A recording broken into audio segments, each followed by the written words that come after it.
Hello, everyone. I'm Soma Chakrabarti. I'm the first Vice President of IFES. Welcome to the fourth session, regional session of the online international conference on women in STEM in the time of pandemic. This conference has been hosted by UNITAR, IFES, and GEDC. And I am your moderator for this session, and I have been moderator for all the sessions. So I learned a lot from you. And before I give it to our UNITAR representative, Michael Adalla, and talk a little bit about who are here as our guest panelists, just to give you some housekeepings. First thing is that this is not the last session. If you have thought so, I'm going to say no. Soon after this will end around 7:30 p.m. on GMT. After that, it will be another half an hour. We'll have closing ceremony. So 7:30 to 8 o'clock, we'll have the closing ceremony. So don't miss that. This session is covering the Africa region, the majority of the African countries, and our main discussion is that how we have seen the women have faced, coped with the challenges that they faced during the time of pandemic. But these are not all women. These are the women in STEM, like most of us here, I think all of us here. So what have we faced during this pandemic? That will be the discussion topics. When you have a question, please use the question and answer box of this webinar platform. Go to webinar platform to put your question, or if you have a comment, or if you have a technical difficulty or so, can't hear us, please write there and we'll get back to you with our answers and so on. And at the very end of our discussion, we'll take your questions from the question answer box, and we'll try to answer as many questions as possible by the end of today.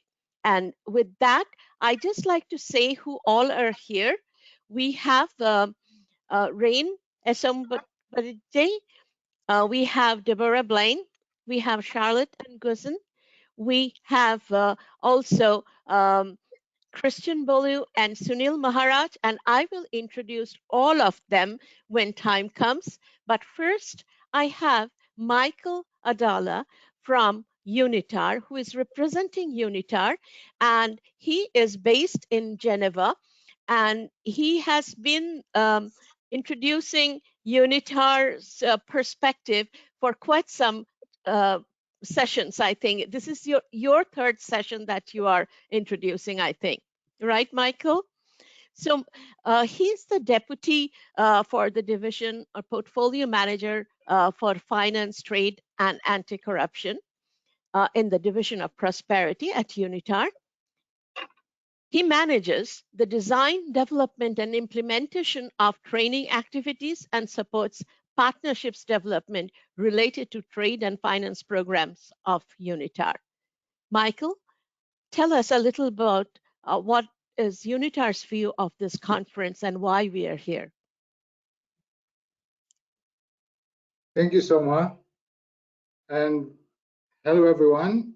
Welcome to our panel session of the day, which will focus on the African context.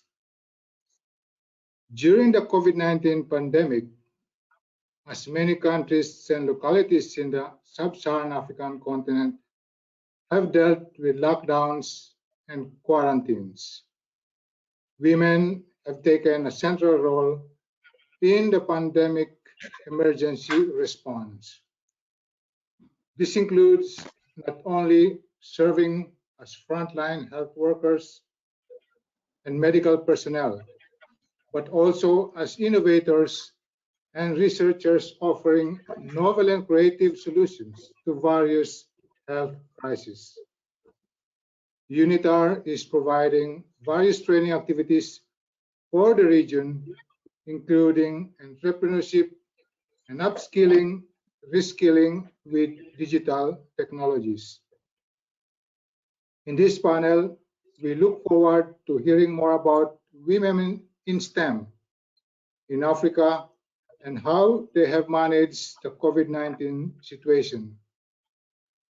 Today, we have the privilege to have these distinguished panel members, and we're looking forward and thank them for coming together to share their thoughts and insights to all of us. On behalf of UNITAR, we also would like to thank GDC and IFES for co-developing and delivering this joint conference. Thank you, and I would like to give the floor back to Soma. Soma, you have now the floor. Thank you. Thank you, Michael. Thank you for giving such a warm welcome to our panelists and telling us why we are doing what we are doing. So, as I said, we have really a great panel, and I'll start with our distinguished panelist, Deborah Blaine. Deborah Blaine is an associate professor of Mechanics Division, and she started her position as senior lecturer in the Mechanical and Mechatronics Department at the University of Stellenbosch in January 2007. And I guess you are still there. Are you still there, or are you in Cape Town now? Well, Stellenbosch is about 50 kilometers away from Cape Town, so it's in the same area. There is a university, an engineering university in Cape Town, and there's one in Stellenbosch too, and I'm at the Stellenbosch one. Yeah. Okay. The wine wonderful wine region. Oh yes, I know. I went to Cape Town actually, but I couldn't go to Stellenbosch. But people told me good wine. Now, since January 2007, Debbie is a senior lecturer in mechanical engineering at Stellenbosch University, focusing on material research. That's very dear to my heart. Debbie, could you please tell us a little bit about what your thoughts are, what you have seen in South Africa, and of course we have Sunil here, but from a woman's perspective and in other parts of Africa, about what women faced during the pandemic. Women means not just every woman, it's women in STEM. Did they have to go through more challenges, or was it easy, or what was the situation? So if I speak from the perspective of an academic in STEM in South Africa, we had to take all of our lectures online because South Africa went through a series of hard lockdowns. Right. So that has varying effects for different people depending on their home environments. For myself, I've got a single child, a boy who is 8 years old, and my husband also had to work from home. So both of us were working from home with the 8-year-old who had to be homeschooled because his school continued with homeschooling, but both of us were working full time as well. So actually at that point he was 7, he's now 8. So that was really a challenge to very quickly set up a home office with stable internet, with both of us working from home. And even though both of our work environments from the onset said we're fully supportive of the home environment, we understand that especially people with children who need supervision at school and so on, or younger children, that it's going to be all hands on deck, everybody has to help out with what's happening at home. The reality was that whereas my work environment was quite supportive, if I said, look, this morning I need to help my son, and so I'm not going to be available from 8 until 12. If my husband was away from his desk for more than half an hour because I was on a call and he had to supervise my son, then he would start getting messages on his phone saying, where are you? What's happening? So I think it really depends on your work environment, what was happening. I know that there were a lot of people who lost their jobs and they still had to sustain a home. There's quite a lot of single mothers in South Africa, so this was very stressful for them. So I think I don't think that there is any country in the world where there is true gender balance when it comes to the home environment and to parental and familial duties. I think there are areas or regions in the world where it gets closer, but definitely in South Africa, there is a perception that the mother is the one who should be taking on the role of the childcare and the coordination of the household. So because my husband and I both work full time, we usually have a housekeeper, and I usually have an au pair to pick up my son from school and help him in the afternoon. And of course, neither of them could come into our home.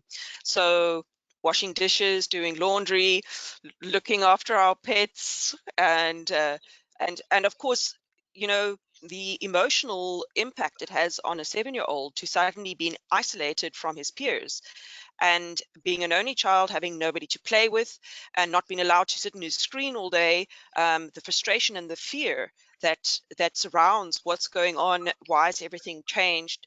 It was really a disruption to life. And for me, I think my priority became holding the space at home and containing the emotions at home and being aware of that, and then doing what I can at work, and then being very aware that a lot of my students were going through the same situation. You know, everybody's lives were disrupted, Yeah. and the emotional impact was, I think, very underestimated and very real. Yes.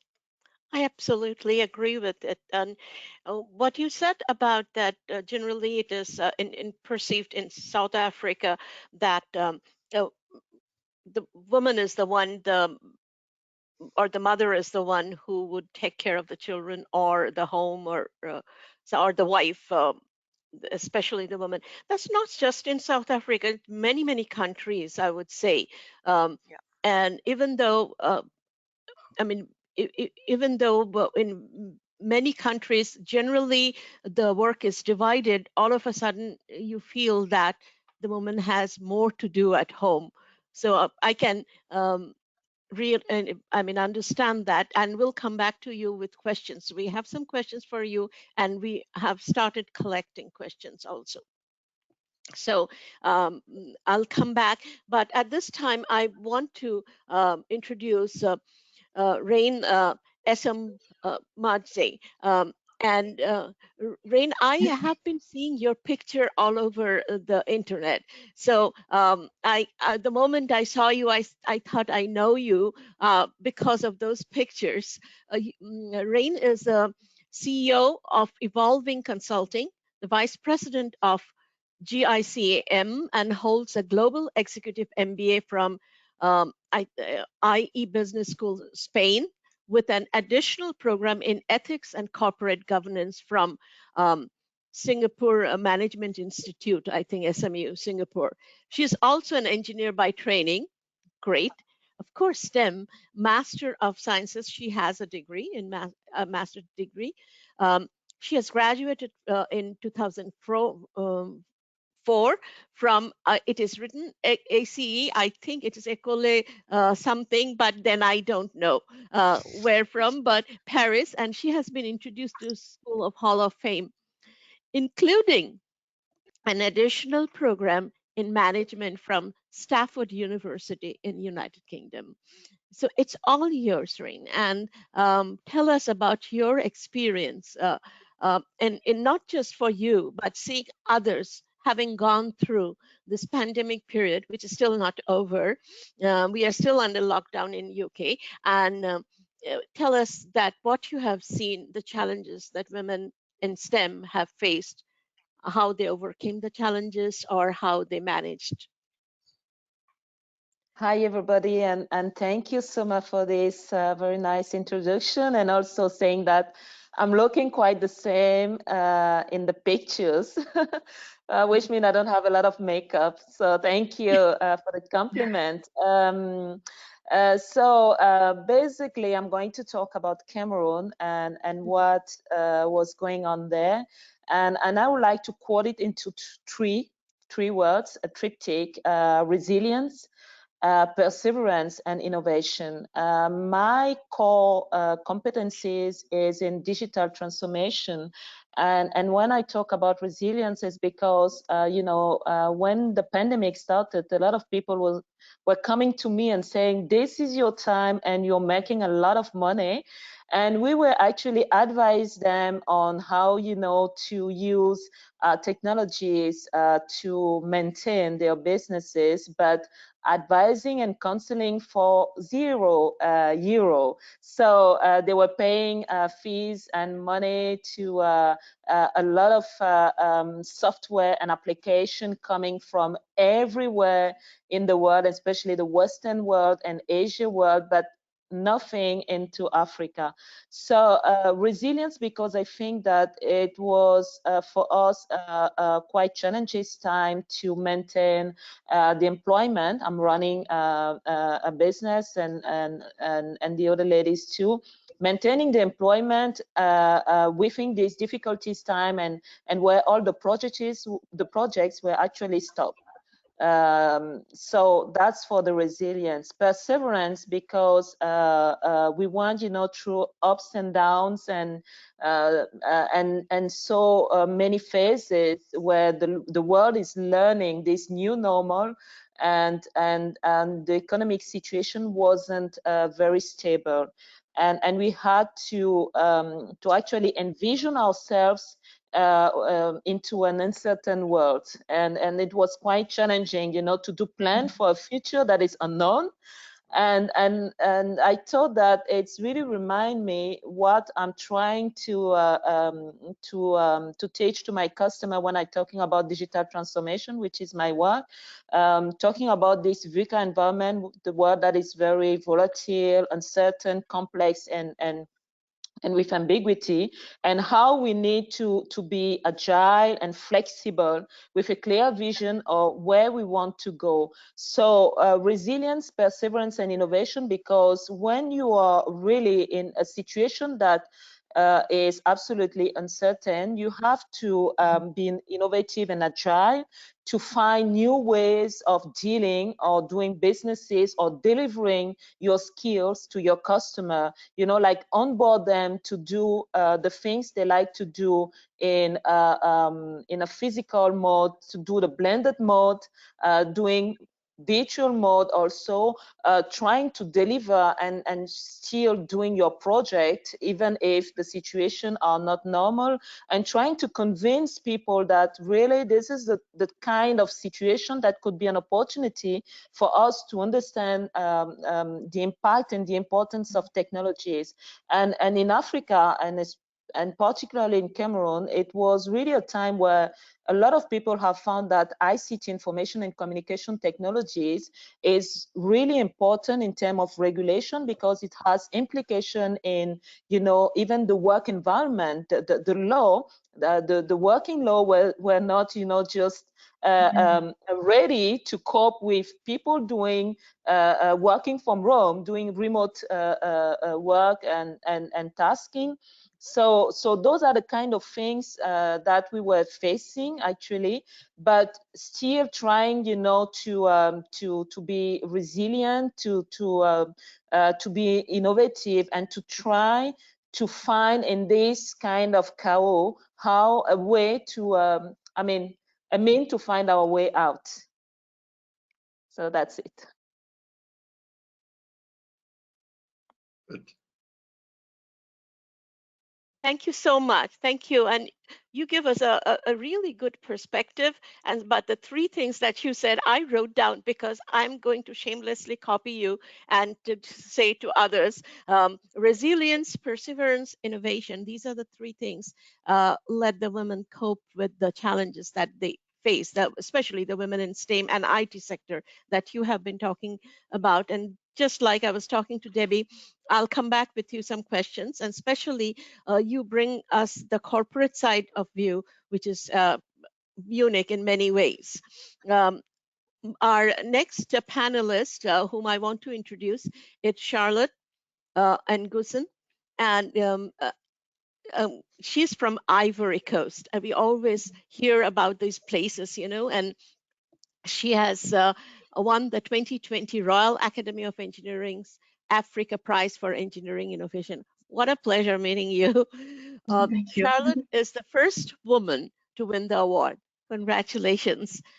This could revolutionize cybersecurity and help curb identity fraud on the continent. Charlette is the co-founder and CEO of Base API or BAC API, a digital verification system that uses artificial intelligence and facial recognition to verify the identities of Africans remotely and in real time. What a pleasure meeting you, Charlette. Tell us, what have you seen? The women in STEM, especially women like you, they're so qualified and so well established even at a very early age. And what have they faced during this pandemic? Challenges or no challenges? And if they have faced challenges, how did they overcome? Thank you so much. Nice to meet you, all of you. So yeah, I'm really happy to be part of the panel. So from my experience, and it was a lot of challenges, right? But for myself, where I can see challenge, I can see opportunities as well. And I think that's yeah, it's good to the both sides, and that's what happened to us, because in terms even of the pandemic, a lot of things have changed. It's everywhere in Africa. A lot of things have changed. We are seeing a lot of play closes. Women, we're not going maybe at work, in the office, we're working remotely with all the challenges around. We know in Africa how women, I mean, what's the place of women in Africa? Boy, the kitchen, everything.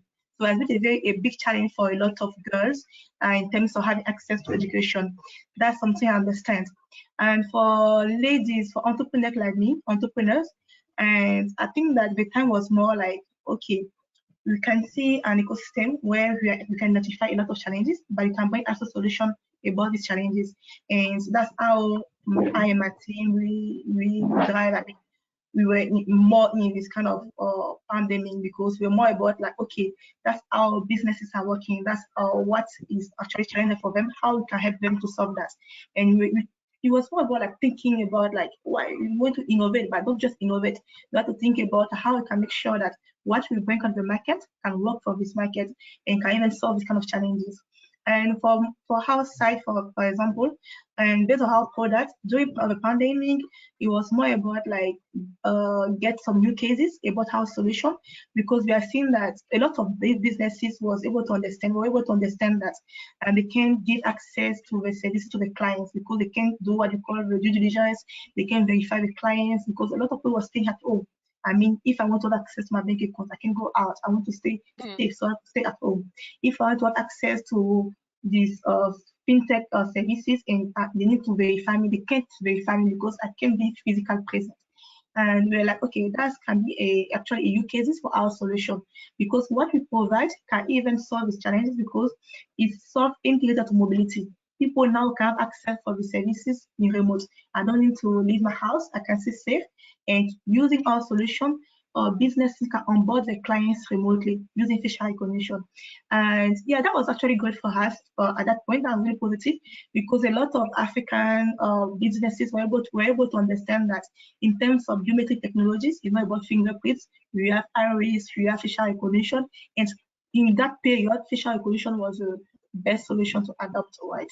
And yes, but in general, because that's the best part of our for us, we are able to identify some cases.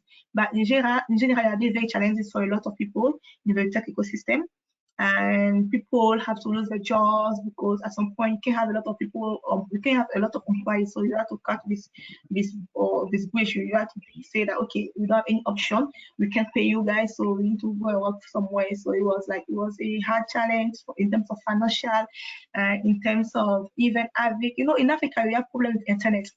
Our internet is not covering everywhere, right? And people was talking about like, okay, we give you an opportunity to learn online. but we don't have internet. How I can have access to this platform to this education? So it was a lot of topic was coming out.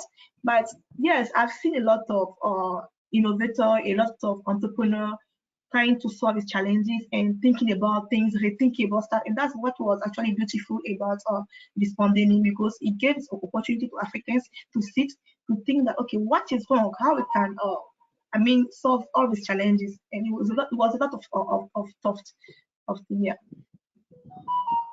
Absolutely. I mean, one of the things that Reine said, and Charlotte, you were saying too, that people learn to think in different way and do things in different way and continuously innovating those ways. And I mean, even in my work, it wasn't an exception. We had to learn overnight a lot of different things, which we had been avoiding for quite some time. And all of a sudden we learned. So thank you. And the question answers will be later. But let me now go to Professor Bolu, Professor Christian Bolu, who is a professor of mechatronics engineering and is a practicing engineer also with engineering industry. His work experience has spanned over 27 years. He ran several multinational engineering companies in Nigeria, Ghana, and Kenya at top technical and management levels. He was instrumental to setting up the first CNC wire cutting machine in Nigeria in the late 1980s, as well as the first automated powder coating plant in Nigeria. So, Professor Bolu, I mean, I would like to know, Christian, as I might call you, that from your perspective, and you have worked in the corporate sector, you are now a professor. Where did you see that your fellow colleagues, your colleagues in the department or from the corporate sector, the women in STEM, what challenges they faced in Nigeria and some other places that you have seen facing challenges, and if they at all have faced challenges during the COVID, the pandemic, and if so, how they overcame? Good afternoon, everyone. Thank you very much for this opportunity once again. In Africa, Nigeria is every two out of every four Africans are typically Nigerians, and Nigerians are everywhere in Africa. Go to the remotest place, you will see a Nigerian. And sometimes you wouldn't even know they're from Nigeria. But if you ask, we have very hard questions to find as a Nigerian. Nigerians are very entrepreneurial. And now, what happened with the COVID? It's something that was a bit very traumatic. You know, if you come to Nigeria, you find that 1/3 of the women are entrepreneurs. Maybe not a big business. Everyone is doing something. I wish I could have shared a video for you. Virtually everybody, every woman, if you're not selling, if you're not doing anything, you'll be regarded as useless. So you must prove your worth by making sure you're doing some business. That's a typical Nigerian woman. So with the lockdown, this business could not run. They couldn't go out again to sell and to buy and sell. So virtually everybody ended up in the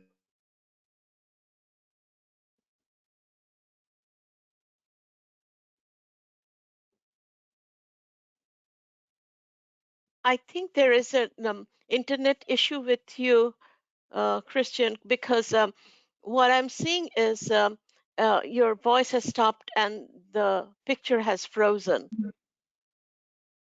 Yeah. Let's give a little bit time, another few seconds. Otherwise, we will move to Sunil, and when he comes back, then we'll have him say it again, because I'm sure that there will be some experiences which is he has with him that will be beneficial for all of us. And that one thing you can do, Christian, that you disconnect yourself and reconnect if you are able to hear me.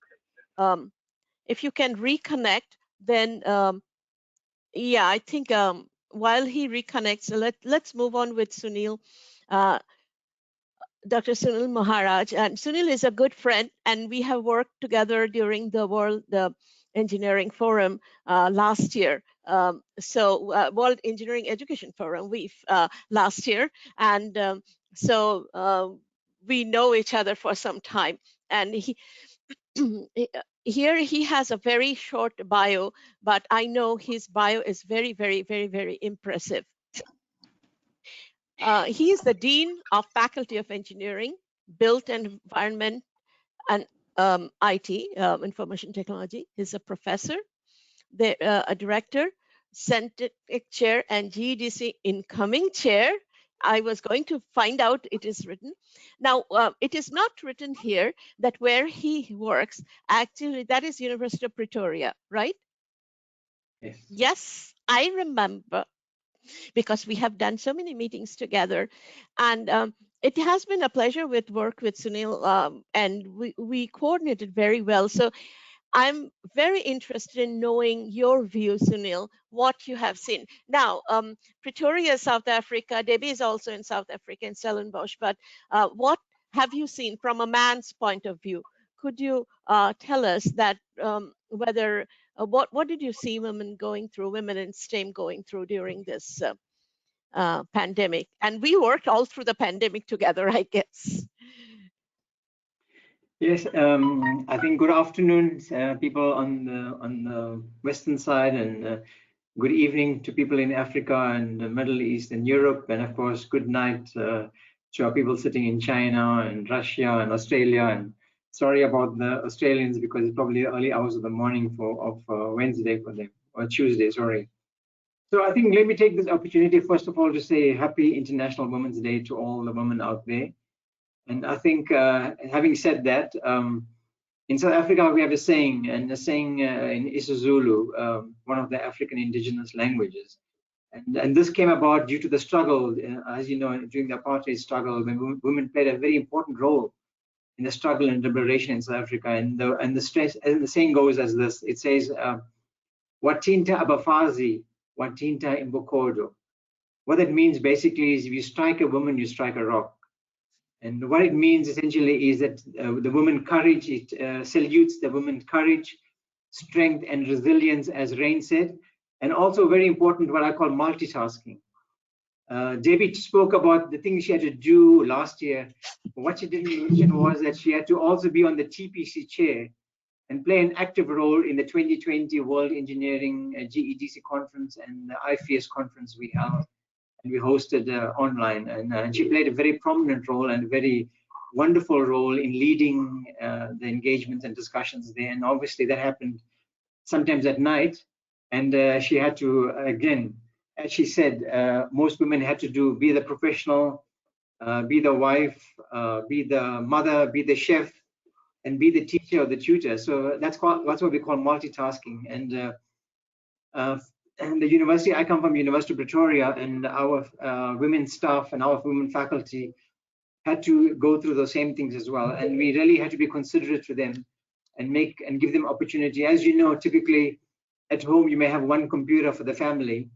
And all of a sudden now you've got dad working at home, or if you're a single mother, mom has to work and the child needs to use it. And if you've got somebody else, and how do you manage this now? And especially if you're a faculty member and academic now, you maybe need to give an online lecture or so forth.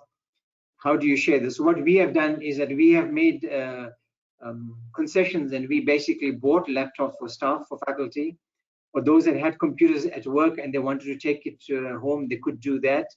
And some of them, they couldn't afford to buy data, because data is expensive in Africa. One may think, you know, internet is pervasive, but the cost of data is not all that affordable. Even for the middle class people, it costs you a fair amount.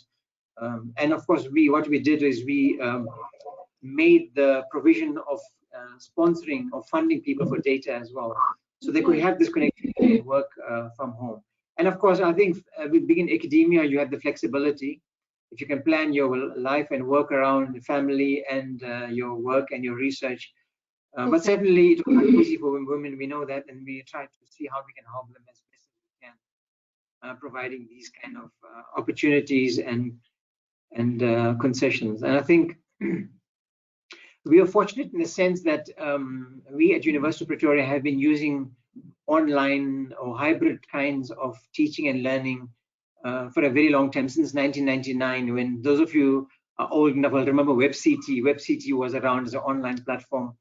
Yeah. We used to use that. We used to use that in 1999. Suddenly we moved over onto other platforms and Blackboard and so forth. So we were quite experienced over the years, and our faculty had built up skills and training in terms of online platforms. So for us to make the transition to fully online from a hybrid mode, it was a transition, but it was not an insurmountable transition, let's put it that way, because we have been doing this for a while and we've been offering training to our staff all the time. So it was not a major catastrophe, if I can put it that way, going forward. But it was still a transition, and people had to become innovative, especially engineering, where you have to do lab work and things. And how do you now use technology to do lab work, because you cannot go physically into a lab with equipment? Right. So those were interesting challenges that we had to endure out there going forward. And I think the other thing is that in the corporate sector, especially as Debbie mentioned, there are quite a number of single households where mothers are basically the householder, and basically being single moms. It was quite difficult for them, because now they had to basically ensure that they keep the job for one, and at the same time support the family and the children. And especially if you've got a child or a daughter or a son at university, and so how do you support them as well? Right. So and the cost for that as well. Now, if you're a mom working out there, maybe not a professional, just have an office kind of job, and you may not have a fantastic salary, and all of a sudden now universities were shut down and people had to go home basically. How do you have, and do you cater for these students to have a computer, and also to basically to study online and have data? And what we did in our university is that we kind of we always had the philosophy, we said we'll leave no student behind. And what we did essentially is that we couriered, lucky couriers were essential service, they were still working. So we found out these students who they were that didn't have computers or laptops at home, and we couriered laptops to them to their houses. Oh, okay. And we, in our university, we couriered and sent out something like 2,390 laptops to students out there. And we gave them free data as well, so that they could link on to our Blackboard online learning platform, so they could still continue with their studies. And the students, for example, that didn't have connectivity, because South Africa has this, especially South Africa has this first world and third world kind of situation. We have the have and the have-nots. And the have-nots may not have electricity at home, or they're out of the mobile network coverage. So how do they, you can have this online platform, wonderful, give them a laptop, but it doesn't help them at all. So one of two things you could do. If they have electricity and they have coverage but can't afford data, what we did to those students, we sponsored them free data so that they can go onto the platform system. So we gave them data. And students that didn't have accommodate or didn't have data or internet coverage or didn't have electricity at home, we had to make special concessions to bring them into campus, into the residence, and keep them there with social distancing. But lucky those were more the exceptions rather than the rule. Those were a few students. So we could have social distancing, have the kind of safety measures in place, and give them the kind of benefits. So those are kind of things we put in, not necessarily for females, but for students, but certainly for our female staff. We try to make life as comfortable as possible for them, given the fact that they had to be mothers, they had to be doing research, and a lot of the females are still finishing their PhD as faculty members, and so we have to make provision and give them that opportunity as well, so that they can at least do the research work. Otherwise, you expect, and you're being unreasonable sometimes to them. Thank you. Thank you. It's a very, very good description of what all you had to do. And I guess you're not alone. I mean, there were so many other organizations all through the world, all over the world, in fact, had to make a difference, maybe somewhat different, but had to take so many measurements so that people are safe, but they are provided what they need to. I remember it's nothing compared to what all you have gone through, but I work for ANSYS in their Cambridge office, and the office is only 5 minutes from my home. I didn't have any problem in bringing stuff, but they were, when they announced, they said, you come and take your monitor, and we didn't really, sometimes we would keep the laptop there so that we didn't bring work home, but take your laptop, take this, etc. Those who didn't have these things or didn't bring it, the office was closed, so they said that no, you buy those things and office will reimburse you, because everyone knew that it is otherwise difficult to work from home. So these are the few things. And even people, if they have difficulty in getting network connections, they also try to work with them in providing them better network connection. So I guess everywhere people had to overcome, but it has affected women, especially those who are mother or caregivers for others, more. I mean, there is a disparity in men and women getting affected because women generally do a lot of household work and take care of others, and that's how they have been doing for a long time. I'm wondering if Christian has come back. It says here that I think his name I see, but I don't see him here. Hello, Christian. Over there, okay. Can you speak? I don't see you, but yeah, I can see you now. And would you like to say I'm yeah, really sorry.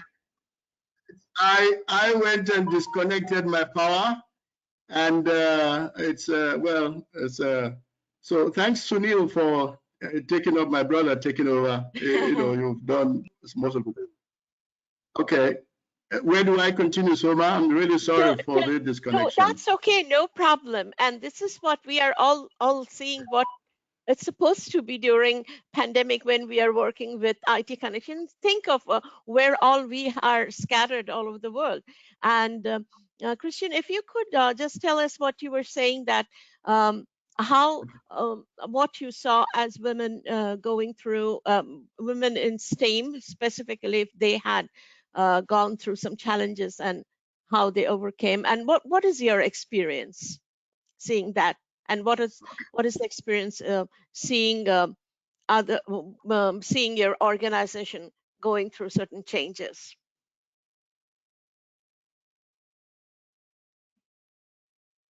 Okay, as I was just saying that most Nigerian women are usually entrepreneurial.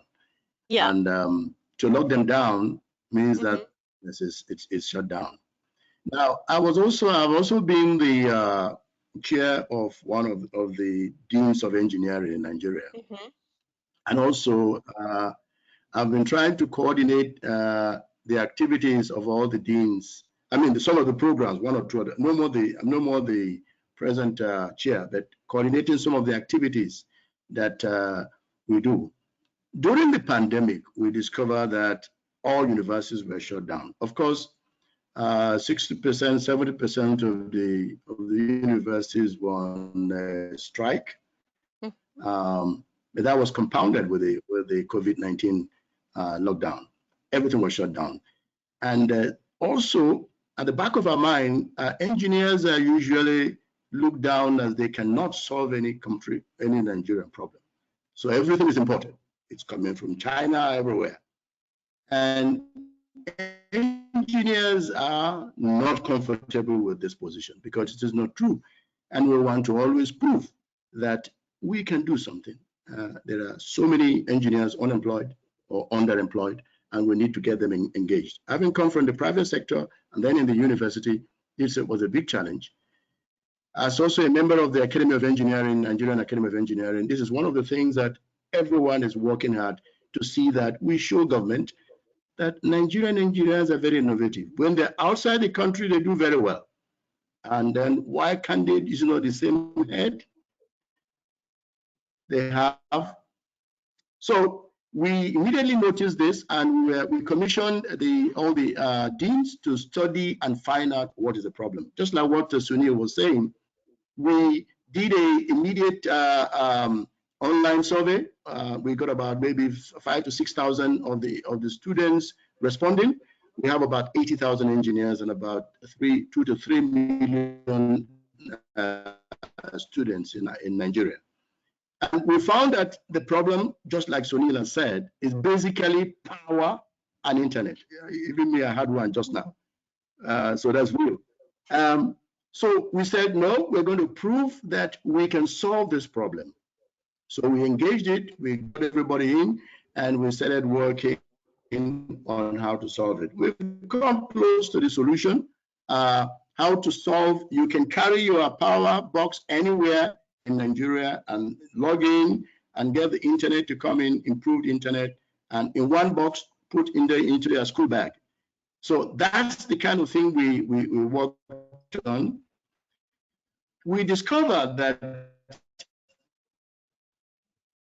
women were participating more than before.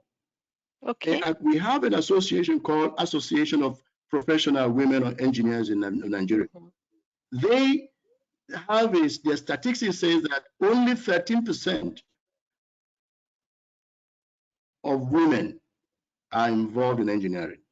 But surprisingly, all our survey, we found that we're having close to 20, and in some cases, 25% of women involved in any study we're doing.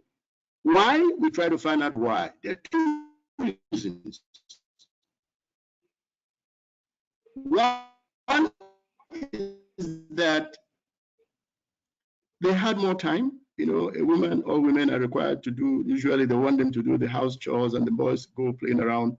But this time they were in and they were able to participate, and they had enough time to participate. Number two, parents are beginning to realize that their girls are usually they're very, very dedicated on things that requires hands-on, and parents are now sending their children to do engineering.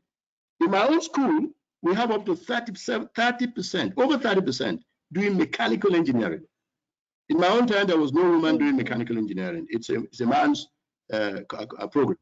But we have over 30% doing mechanical engineering, and they are doing very well. So what our experience is that we saw that women are participating more in engineering, and then they're very dedicated, begin to more now doing things in engineering. Wonderful. Thank you. I think we started getting some questions. So thank you each and every panelist for giving your introduction. And now we have some questions for you. And let me first, read the first question. And this is for Debbie. Dear Debbie, dear Deborah, in South Africa, how did women manage to buy stock of household items from grocery stores during this pandemic? Did basic supply of the commodities in grocery stores got affected, stores affected the women? How did they manage it? In other words, I mean, were they able to go and buy it and then feed the people at home, or how was it? Yeah, so I can speak from my privileged perspective, because I come from a middle-class family where both parents are at home. Both of them have professional jobs. So for me, I could order food online from our main grocery stores and get it delivered. There were also, I live as I said, Stellenbosch is in a farming area, the wine farms and everything. And there's a free range beef and eggs and chicken farm just down the road from me. And there is a farm that has homemade bread and milk and whatever just down the road from me. So, going local was what I could do, and for someone in a position. But as Sunil said, South Africa has got a very big divide between somebody who lives in a house, has access to internet, has access to money, online a credit card that they can buy things online, and then people who are living in a shack in a town in very much communal living situation, and they still have to support their family. But I mean, there was some really harrowing and horrible experiences in South Africa where the army was going in to make sure that people were not breaking lockdown, that they were not spreading the disease. And it's one thing if you live in a house with a garden and you can socially distance from your neighbors, where you go into a township and you've got 3 generations, 2 families, and everybody's living in the same household. You've got 2 or 3 people sharing a bed at night, and you know, and now you're expecting them to social distance. There is no space to social distance. And how do they? Where do they go buy their food? If when they go to the market, it's down the road, and there's 50, 60 other people there also buying their food. So I think the one thing that was really heartbreaking was to see. Well, we see it every day in Africa, in South Africa. We see it every day. The disparity between economic wealth and poverty.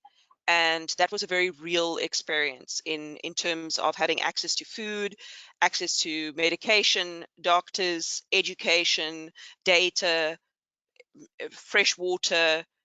Another major issue in South Africa, I can't remember what the number is, but it's a huge. It's literally hundreds of thousands, if not millions, of children every day get their main meal at school, and now they were not going to school, and there were hundreds of thousands of children who were starving. There were soup kitchens that were started up. I know in my community where I live, we were collecting food every single day. We were collecting food, dropping it off at one house. Some of the mothers who were stay-at-home moms were making huge pots of soup, driving it into the communities where they were not, their kids were no longer going to school, and the lines of kids just having one bowl of soup as a meal. But this was all community based and non-subsidized, community based. But it is a very real aspect of living in Africa. And women played a very important role in this by providing the soup, getting the food there to the community children. I mean, it's so real, and I mean, it's difficult to keep tears just in the eyes and not to come out. I mean, I have heard things happening, and in US things happen also, and in India also, where people live very close by in slums or so. Things have happened, and where will they go? I mean, because that's the only place they can live, and what will they eat? So it's a very difficult situation, and it affects women more, as we can see. Let's go to the next question. This is to Charlette. How would you write the future now, having faced the pandemic and the challenges that arose for women in Africa? How will you write the future? But the future, right now, we can say that a lot of things are possible, right? Because we are passing for these challenges, and we have done some work already. And I'm saying that things will change definitely. And if we are talking about progress, we need to be comfortable with change. And for us, women, we need also to be part of this change. I mean, in terms of mindset, in terms of opportunities, we need to be able to be comfortable with change, because that's what is going to be in the future. Everything is going to continue to change.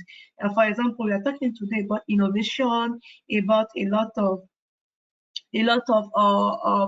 new technology that's coming, that applying in our current system. As a woman, if we are not so comfortable with the change, it'll be very hard for us to take the right seat. I mean, you'll be always like in the back, not feel comfortable to have access to these opportunities, but it's available right now. So for me, I'm seeing a lot of opportunity coming in the future in terms of technology, because that's where I am. That's what I do. And I feel that And in terms of learning, a lot of things will be online, e-learning platform, e-learning opportunities. And during COVID, we even have this kind of e-learning program for women, and that was organized by a big organization, sometimes by a local organization, just to promote the learning with women. Also, in terms of entrepreneurship, there is a lot of opportunity for women entrepreneurs who want to have access to this kind of e-accelerator program where they can come with ideas, they get support from experts, and they help them to drive innovation. And today, from how we are seeing the world yesterday, from how we saw the world yesterday, and how things are changed during the short time of COVID-19, of course, we change again next year at any time. So people have to really most women, because we are being it's always us, we even if we have or we want to learn, we still have some kind of discrimination against whites, but it's not really but you still have kind of discrimination. It's still difficult for some women to be able to feel comfortable with change. And for me, that's what is going to happen. So if we want also to be able to have our place in the, sit in the white table in the future, we need to be able to change right now, to change things, to change how we have access to knowledge. We need to invest our education, to not be scared, to feel like, okay, I can have access to this opportunity because I'm a woman. It's not possible. The future is about men and women. Everyone are going to work together, collaborate together. So this future is about like innovation, because I can see a lot of innovation products. I can see businesses, traditional businesses moving digital because they don't have any option. They remove digital. I can see new opportunities in terms of careers, in terms of skills, in terms of how can I say that? The emotional aspect. So right now, what we can do to be ready is just to be open of change, to learn, to be comfortable, to go to get access, to keep working and to keep working and bringing solution in Africa, because there's a lot of challenges. It's not going to end right now. We just need more people that can feel comfortable to identify these challenges, to work on this, and to bring innovative solution. And women engineering, they're there, and we have to be part of this movement. Yeah. Thank you so much, Charlotte. And I hope the person who was asking got the answer also. So, but it was very inspiring. I have a question for Reine. As a woman entrepreneur and CEO, you are already established. What else would you accomplish if you did not have any fears? Does fear hold back women around the world? Where do you get your courage? Okay. What a beautiful question. Or Yeah. question. Well, I think that if I build on what has been said by all my colleagues here in the panel, I think that what the pandemic has shown us is that we are living in an unfair world where the richest become more rich and the people who are poor are become more poor. And I think that it's probably, I'm getting a little bit out of the question, but I think that it's probably the responsibility of engineers, taking into account that we have just celebrated the World Engineering Day. It's our social responsibility to actually make sure that our world is more inclusive, and inclusivity is not just talking about women, is also to give equal opportunities to everybody here. And when we are talking about Africa, most of the challenges that we're facing during the pandemic was basically because of the corruption. And we have a lot of issues with infrastructure. And when I'm talking about infrastructure, I'm not just talking about roads. I'm talking about energy. I'm talking about telecommunication. And when you face a pandemic like COVID-19, then you just realize that the lack of infrastructure has even a bigger impact on what people can deliver in terms of goods and services, and especially when engineering are kept are taken, you know, like away from the businesses, and everything is in port. All the food are coming from abroad.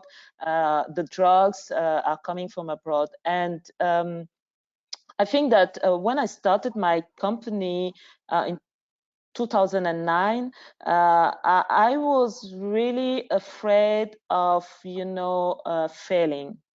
And what I must admit is that 11 or 12 years later on, I still have this feeling. I'm still sometimes afraid, probably every day.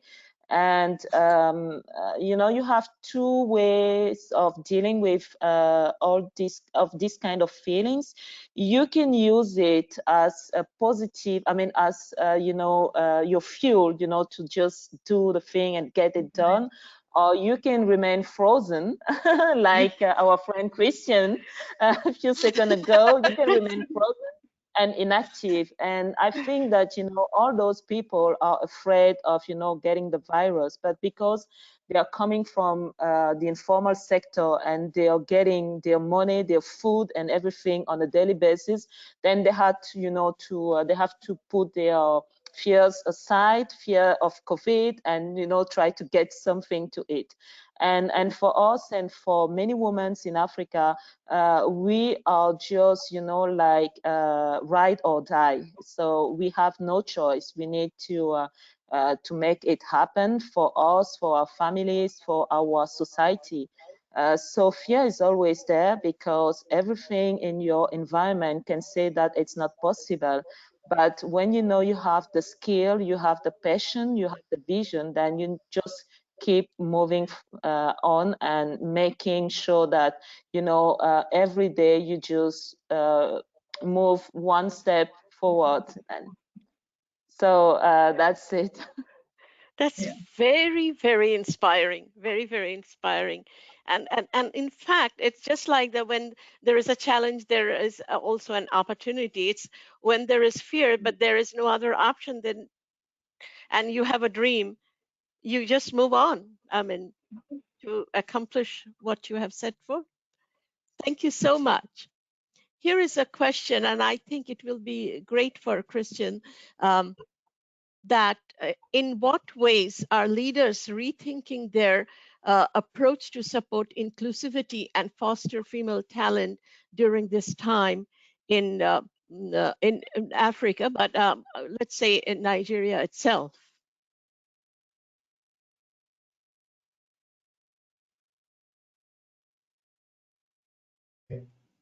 There are two ways, one positive and the other one may appear not to be positive.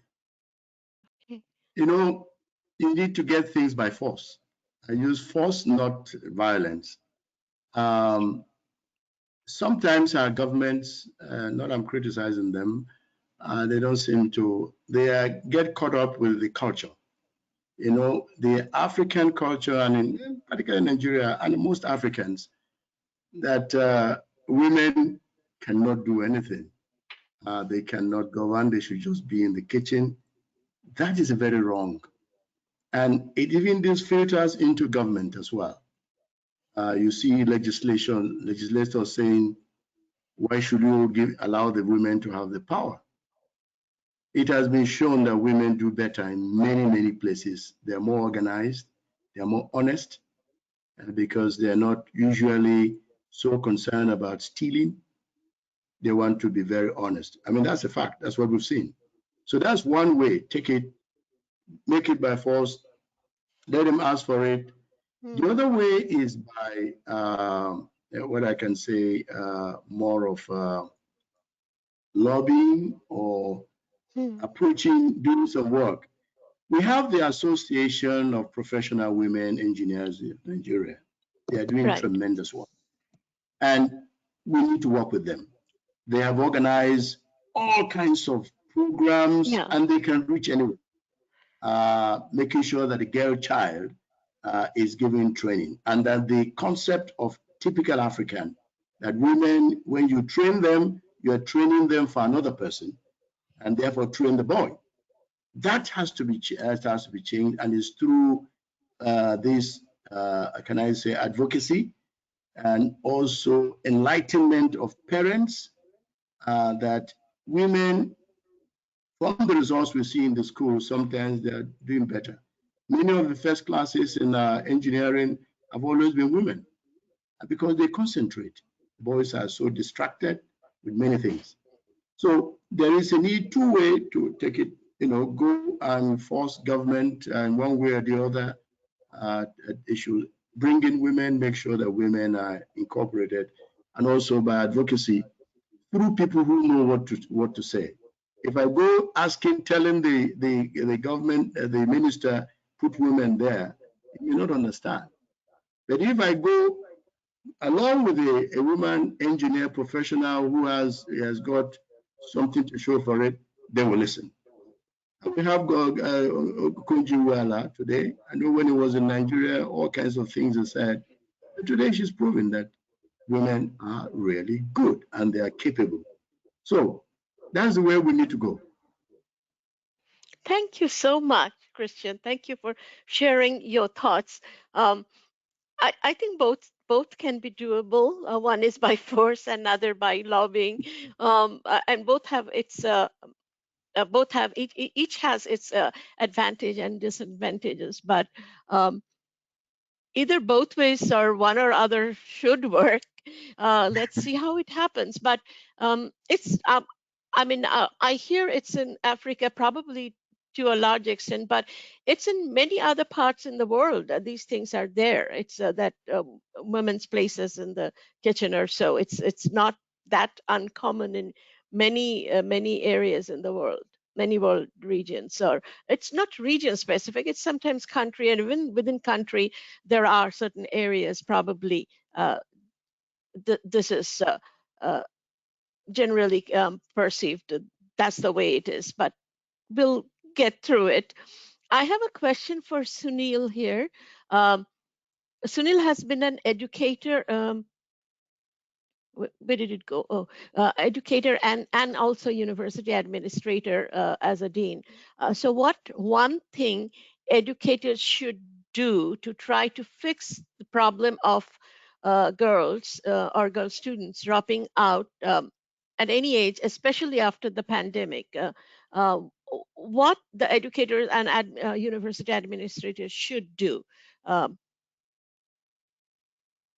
Yeah, so I think, as you know, if you look at Africa, and we mentioned the kind of discrepancy in the first world and the third world economies we have in a region, and you find lots of our students in Africa are basically, lots of them are first-time university students in that family. So in other words, what I'm trying to say is that you'll find they'll be the first one in that family to go to university. And it's quite a major transition because they don't have a role model to go, have a role model to fall back on from. Furthermore, they'll not be very well versed in that particular career, especially engineering.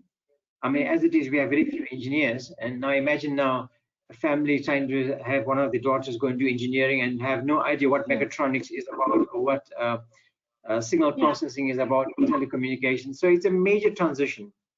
So some of the things we need to do, and what we do in our university, and others are doing it as well, is that we have what we call Engineering Week. And we've been running this, I mean, I'm at university now for quite many years, at least 20 years at Pretoria. And I know for the last 20 years, we've been running what we call Engineering Week, where basically we have a week where we bring school kids from all parts of the country, particularly rural areas.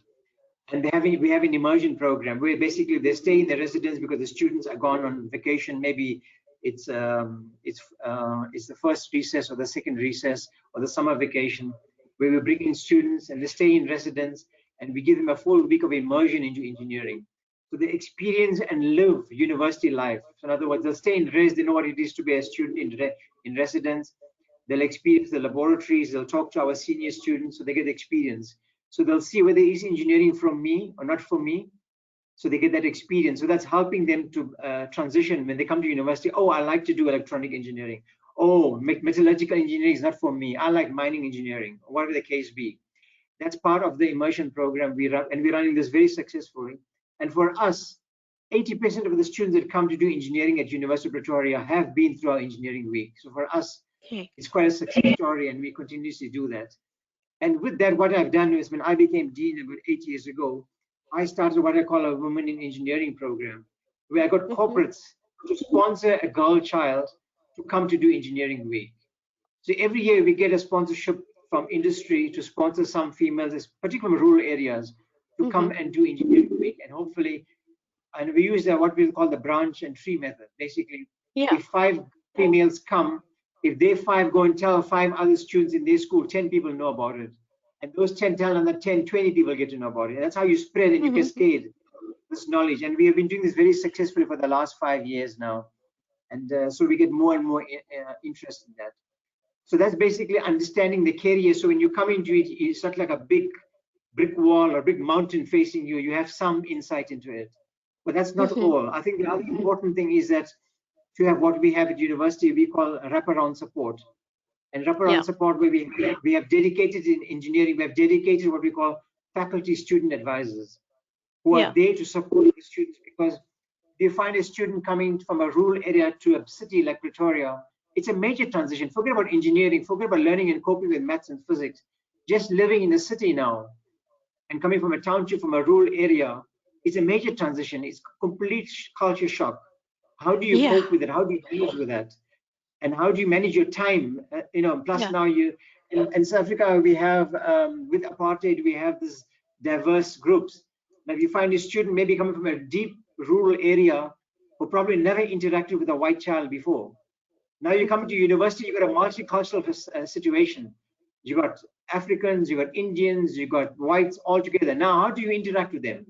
So it's a major learning social interaction, and it's not unique to us. I think that US has the same issue, but we have embraced it well because we have faculty student advisors who engage with students, and students can engage in faculty advisors in a confidential, private way. So we have an online system where students can go and book a one-on-one kind of a meeting with a faculty student advisor. And these are qualified psychologists who can help them and guide them and give them maybe skills on time management or cultural intelligence or emotional intelligence or financial management or time management. Or sometimes maybe they're living now in a dorm, and sometimes you have engineering students living with, I don't want to belittle, but maybe a BA students or art students, and they're partying on a Friday night or a Saturday night, and the engineering students need to study because they've got a test coming up on Monday. Now, how do you manage that kind of thing? When you're a first year student or a freshman coming into university, it's not easy because now you being a junior and trying to tell a senior, listen, please keep quiet, I need to study. It's not an easy thing to do. So, you need to give them kind of guidance and give them some kind of support. So these are kind of things I think that has been put. And I think one of the great things has been done about many years ago. One of the mobile operators started a thing called Take a Girl Child to Work. And every year, I can't remember the date, every year, because August in South Africa is Women's Month. And so in August, they have a date set where they encourage industries to have a girl child come to work. So that's maybe it can be any age. So they come to work and they experience and expose what it is to work in industry, maybe for the one day, talk to people. And that has been a very successful program. And now it has cascaded to a lot of industries are doing this now, Take a Girl Child to Work, and it's creating the whole buzz. And I think if we can do that in the STEM fields more aggressively, we can really encourage more females to enter engineering or STEM in a broader space. Thanks. I hope that answers it. Yeah, I think that answers that, and I can very much relate to it because I pretty much worked mostly in Kansas. It's a state in the middle of US, and there's a lot of students who are first generation college goers, and they have normally done farming, and they're the first in their families to go to the college. And college means, say, university. Now, when I was teaching at the University of Kansas, and I just came from India. Obviously, my accent they couldn't understand at that time. And first of all, they come from a village of, say, at the most 100 people, and they're not used to seeing people looking differently. And this is in 1991, and there wasn't internet or other things. I mean, even if it was there, they didn't have it, and they weren't used to seeing people looking differently. They come to the college, first of all, they see the people are really, I mean, I was that time, it was written resident alien, permanent resident alien or something, the green card holders that time for me. And they see a person looking different, speaking differently. And it's a place where you go from here to there and there are 100 people in, and Lawrence, Kansas is not a big place. It's not Calcutta, definitely, but it's huge compared to from where they had come. So they get a culture shock altogether, and to overcome that, there were, I mean, always we had to work, and even I was new to the country, so I can fully understand. Over the time, I have understood their difficulties, and over the time, things are different because they get a lot of exposure through internet, so it is not so bad. But that time it was really shocking for these students. And if I mean, I didn't understand initially, but when it was told to me, it took me a while to understand, but I can understand I could understand later on when I learned and when I saw those villages later on, that okay, this is how they have been brought up. And so obviously they didn't know what the world is really until they went to um, the university. So I know what you're exactly saying. And together with that, if the people look differently, it's a shocking experience for, I mean, the people whom I taught that time. And as the class moved forward, you know, they get settled and they realize that, oh no, she's one of us actually. And I realized that they are not too far away, I mean, from me. I mean, so eventually we built friendship as a teacher and a student, and that worked. So I mean, it's a both ways it worked. But I have another question, and so that it is I mean, we have time, but this is for Michael as usual. I keep the best one, the last one, but it's not yet last, I think. Mr. Adalla, if men have agency over most opportunities in STEM careers, how can they use this privilege to leave room for women to rise in the field? Basically, how men can help the women to rise. I mean, and if you speak from United Nations point of view. Um, yeah. Thank you. Thank you, Soma. I always try to speak from my point of view. Okay. The UN is very broad, and yes, in terms of, I would say, I take it from the family perspective. I think because I think the family as a basic component of community, I think it's just the start of where a strong sort of upbringing, especially for kids. If the parents would bring up their kids to be able to see things that, oh, your mother should not be working this much, and that what needs to be done in the family level should be shared as well, and even the fathers should also be more, or say, considerate in everything. Not that the kids will have to work everything else. I think it will bring sort of a different perspective when the kids go out and they see some differences on how women should be seen. I think they will continue to see that whatever differences that may have been.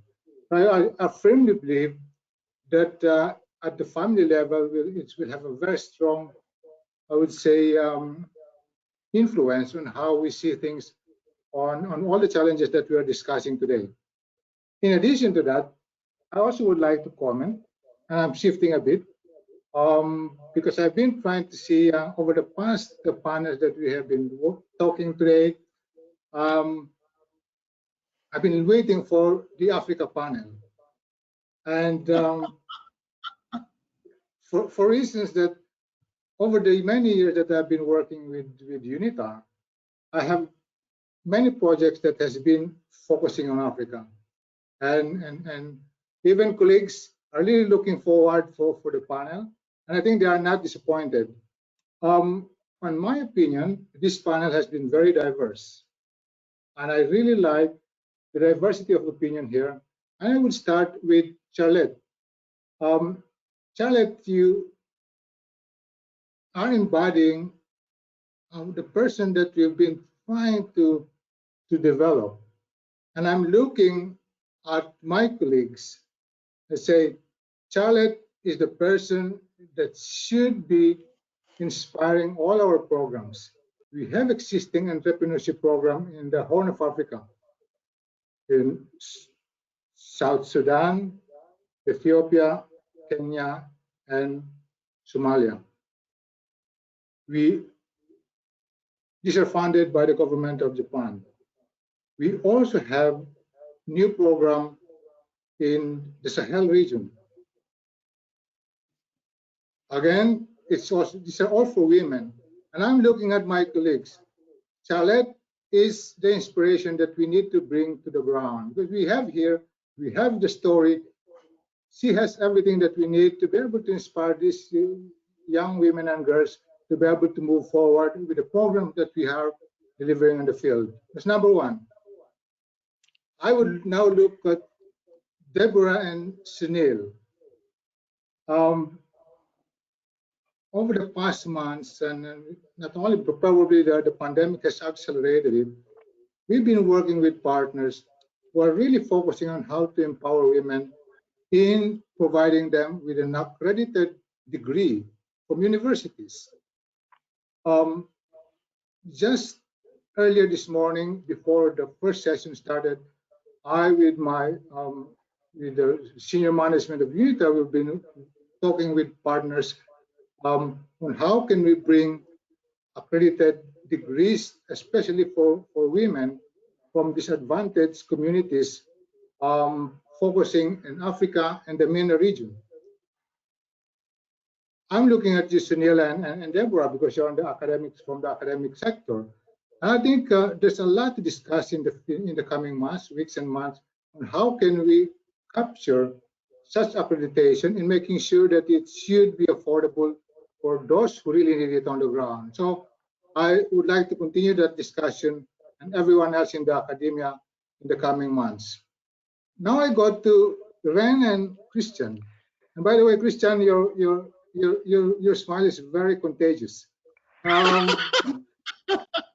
We have to smile.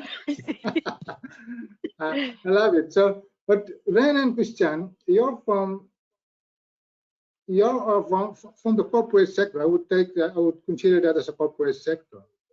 And whatever we do, we start with Charlette, the inspiration, and go through Deborah and Sunil to the academia. Eventually, we will need the opportunity to happen. And within you, Reine and Christian, you have that power to really bring that opportunity. And you have that really the good power to bring inspiration as well, and to bring that into a reality. So I'm glad that you are here in this panel, and that you hopefully continuously be an inspiration and a channel and an instrument to that opportunity for all them, especially women in STEM. So I'll stop here. Otherwise, we should give more of the opportunity for our panelists to share their insights over the topic that we are discussing today. Back to you, Soma. Thank you. Thank you so much. And what you said resonated with my heart too. So thank you, and thank you. So that brings me to a question, and this is from Charlotte, and this actually is very much related to what Michael was saying. It is said, if a woman's voice is a global echo, what would you say to other girls like you as a final takeaway from this conference? What a lovely question. Thank you so much. I love the question too because it's an opportunity for me to address my little sis and all the women who want to maybe start the career in engineering. I think that what they have to remember is just like anything is possible for us, right?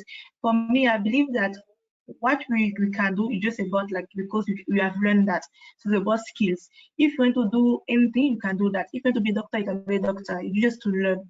So I want to invite my leaders or all the women to invest in education. Don't stop, keep learning because this in a system where things is continually evolutive, right?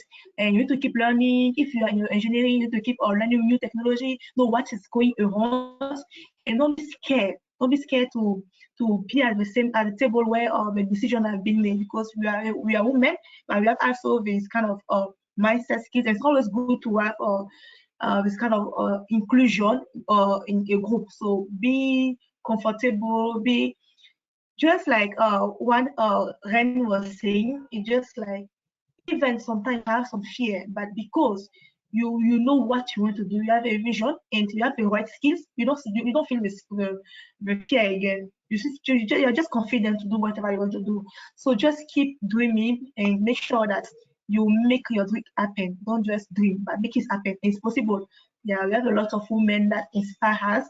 Today, I'm a partner with Deborah, Reine, and Soma. I'm really like inspired right now, and I feel that they can take from that vibe and going to see their own journey. Good. Soma, your is If I Debbie, your audio is not working. now Yeah. you should be able to hear. It started showing me your microphone is muted, and I got the note. So Debbie, this is I'm going to ask you the same question, and Reine will come just later. That if a woman's voice is a global echo, what would you say to other girls or other women like you as a final takeaway from this conference? So I think what I've really been hearing from Charlotte and from Reine is, and this is something that I very often discuss with my female colleagues and friends, that you've got to be brave. And being brave doesn't mean that you don't have fear. It doesn't mean that you're not challenged. It doesn't mean that you're not going to fail. It means that you accept all of those as part of life, and that in order to participate fully in life and in order to get your position at the table, you have to be brave and you have to speak up for yourself and you have to take that position at the table. But you don't have to lose the fact that you're a woman in doing that. You don't have to take that position by force. Honor your femininity. It is powerful. Women are powerful, and we see that especially in Africa. They are holding the children. They are running the households. They are teachers. They are nurturers. We have, as Reine was saying, we have the resilience, we have the perseverance, we are innovators. Every day we are making things work, juggling all of these different aspects, and own that power and be brave and share your challenges. I think that's the value of a panel like this, is that we don't pretend that it's easy. We don't pretend that all of this falls into our laps. It's hard work, it's perseverance, it's facing your fears. So I think that would be my message, is be brave and realize you're not alone, and use your networks. Speak to your girlfriends, cheerlead for each other, build each other up, because yeah, women are the future. Thank That's you. good. Thank you so much. Reine, what's your last thought? So I would just like to thank Christian for mentioning UpWen, because for women in STEM, sisterhoods, it's very important. because we leverage it to share experience and, you know, to build each other. And I would like also just a word to Charlette, because my nephews that I really much love are half Ivorian Coast, so I just feel like home when I'm going to Ivory Coast every time. My final words will be that apart from sisterhood and mentoring, a girl with passion becomes a woman with vision. We just need to keep our passion. Thank you. Thank you so much, Reine. Thank you. And this brings us to the end of this session. I want to take this opportunity to thank all of our panelists, Charlotte, Sunil, Christian, Reine, Debbie, and Michael. Thank you so much for joining us in this panel. And what a wonderful question we had at the end, and I could ask everyone and get the answer. And don't go away. The closing ceremony will start now, but we will leave this and reconnect. Thank you. And I think they will just close it. Thank you very much, and see you at the closing ceremony. Same link. Thank you so much. Thank you. Bye-bye.